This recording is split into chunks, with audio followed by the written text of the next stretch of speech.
여호와께서 모세와 아론에게 말씀하여 이르시되 나를 원망하는 이 악한 회중에게 내가 어느 때까지 참으랴. 이스라엘 자손이 나를 향하여 원망하는 바 그 원망하는 말을 내가 들었노라. 그들에게 이르기를 여호와의 말씀에 내 삶을 두고 맹세하노라. 너희 말이 내 귀에 들린 대로 내가 너희에게 행하리니 너희 시체가 이 광야에 엎드러질 것이라. 너희 중에서 20세 이상으로서 계수된 자 곧 나를 원망한 자 전부가 여분네 아들 갈렙과 눈의 아들 여호수아 외에는 내가 맹세하여 너희에게 살게 하리라 한 땅에 결탄코 들어가지 못하리라. 너희가 사로잡히겠다고 말하던 너희의 유아들은 내가 인도하여 드리리니 그들은 너희가 싫어하던 땅을 보려니와 너희의 시체는 이 광야에 엎드러질 것이요 너희의 자녀들은 너희 반역한 죄를 지고 너희의 시체가 광야에서 소멸되기까지 40년을 광야에서 방황하는 자가 되리라. 너희는 그 땅을 정탐한 날수인 40일의 하루를 1년으로 쳐서 그 40년간 너희의 죄악을 담당할지니 너희는 그제서야 내가 싫어하면 어떻게 되는지를 알리라 하셨다라.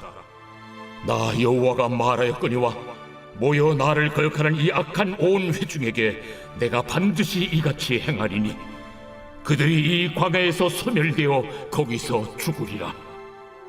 모세의 보냄을 받고 땅을 정탐하고 돌아와서 그 땅을 악평하여 온 회중이 모세를 원망하게 한 사람 곧 그 땅에 대하여 악평한 자들은 여호와 앞에서 재앙으로 죽었고 그 땅을 정탐하러 갔던 사람들 중에서 오직 눈의 아들 여호수아와 여분네 아들 갈렙은 생존하니라.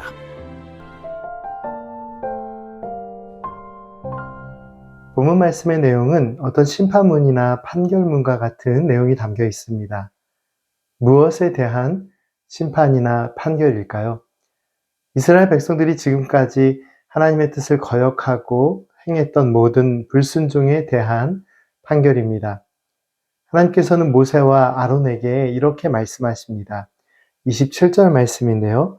나를 원망하는 이 악한 회중에게 내가 어느 때까지 참으랴. 이스라엘 자손이 나를 향하여 원망하는 바, 그 원망하는 바를 내가 들었노라.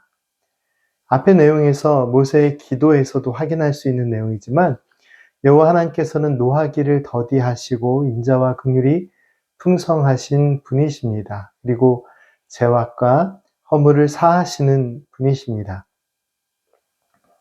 그런데 왜 형벌을 내리실까요? 어제 본문 말씀의 내용인 민수기 14장 22절과 23절 말씀에는 이러한 내용이 기록되어 있습니다. 내 영광과 애국과 광야에서 행한 내 이적을 보고서도 이같이 10번이나 나를 시험하고 내 목소리를 청종하지 아니한 그 사람들은 내가 그들의 조상에게 맹세한 땅을 결단코 보지 못할 것이요 또 나를 멸시하는 사람은 한 사람도 그것을 보지 못하리라. 하나님께서는 모세의 간절한 기도를 들어주시면서도 이스라엘 백성들이 행한 죄악과 불순종에 대하여 말씀하십니다. 이 백성들이 하나님께서 행한 이적을 보고서도 10번이나 하나님을 시험하고 하나님의 목소리를 청종하지 아니하였다라고 말씀하십니다. 이스라엘 백성들이 10번이나 하나님을 시험하고 하나님의 목소리를 청종하지 아니한 내용들을 간략하게 정리해 보겠습니다. 첫째로 출애굽기 14장은 이스라엘 백성들이 홍해 앞에서 믿음이 없었음을 기록하고 있습니다. 둘째로 그 다음 장인 출애굽기 15장의 내용에서 그들은 마라의 쓴물 앞에서 불평합니다. 그리고 또 그 다음 장인 출애굽기 16장에서 세 번째로 이 백성은 신광야에서 불평합니다. 넷째로 같은 장인 출애굽기 16장에서 하나님의 계속적인 인도하심을 의지하지 못하고 썩고 부패할 만큼의 어마어마한 양의 만나를 거두는 욕심을 부립니다. 다섯째로 그들은 안식일에도 만나를 거두러 나갔습니다. 여섯째로 출애굽기 17장에서 이 백성들은 르비딤에서 물이 없어 불평을 합니다. 일곱째로 출애굽기 32장 말씀을 보면 그들은 하나님의 도우심을 온전히 신뢰하지 못하고 금송아지 우상을 만들어 섬기는 큰 죄악을 범합니다. 여덟째로 민수기 11장 말씀에서 확인할 수 있는 내용인데요. 다베라에서도 불평을 합니다.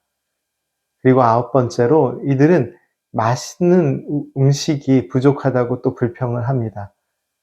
그리고 오늘 본문 말씀이 시작되는 민수기 14장 말씀의 시작 부분을 보면 열 번째로 이 백성들은 하나님의 인도하심과 함께하심을 신뢰하지 못하고 두려움에 사로잡혀 원망하면서 약속의 땅으로 올라가려 하지 않았습니다. 대략 이렇게 10가지의 내용을 간략히 정리해 보았는데요. 이 외에도 순간순간 하나님의 신실하신 인도하심에도 불구하고 불평하고 원망하고 불순종하는 백성들의 모습이 말씀 속에 계속해서 반복되고 있습니다. 하나님께서는 오늘 본문 말씀을 통해서 이 백성들의 원망과 불순종이 아주 분명하게 잘못된 것임을 가르쳐 주십니다. 그리고 새로운 약속의 땅에는 여호수아와 갈렙만이 들어가게 될 것이다 라고 말씀하십니다. 오늘 본문 말씀의 내용만을 보면 불순종에 대한 형벌로서 하나님의 말씀이 비춰질 수 있습니다. 불평과 원망 그리고 불순종한 백성들에게 어떠한 은혜도 없는 그러한 말씀으로 느껴질 수 있습니다. 그런데요, 조금 다른 관점으로 말씀을 깊이 묵상해 보면 이스라엘 백성들의 이렇게 끊임없는 불순종에도 불구하고 하나님께서 약속하신 땅에 그의 후손들이 들어가 새로운 믿음의 삶을 시작하게 될 것임을 은혜의 말씀을 선포하고 있습니다. 또한 하나님께서 선포하시는 말씀의 내용은 모세의 간구를 들으시고 이스라엘 백성들을 용서하신 말씀의 내용이기도 합니다. 비록 이스라엘 백성들의 죄악과 불순종 그리고 하나님의 약속의 말씀에 대한 불신으로 인하여 약속의 땅으로 들어가는 은혜로 이어지지 못하는 사람들도 있지만 하나님께서는 이 백성들을 용서하시고 멸하지 않으시겠다는 또 다른 약속의 말씀을 오늘 본문 말씀 가운데 담아 주십니다.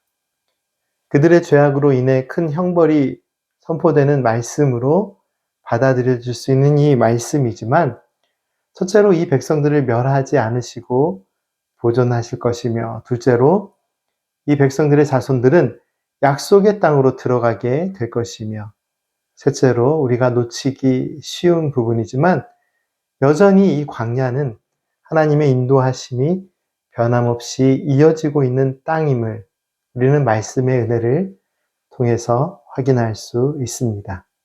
함께 기도드리겠습니다. 거룩하신 하나님, 하나님의 뜻을 온전히 신뢰하지 못하고 불평과 불순종으로 행한 백성들에게 주시는 엄중한 심판의 말씀들을 통해서도 하나님의 용서와 구원과 새로운 은혜의 인도하심을 선포하여 주심에 감사드립니다. 하나님의 말씀에 순종하고 진실한 믿음의 삶을 살아가는 저희들의 삶이 되게 하옵소서. 예수님의 이름으로 기도드립니다. 아멘.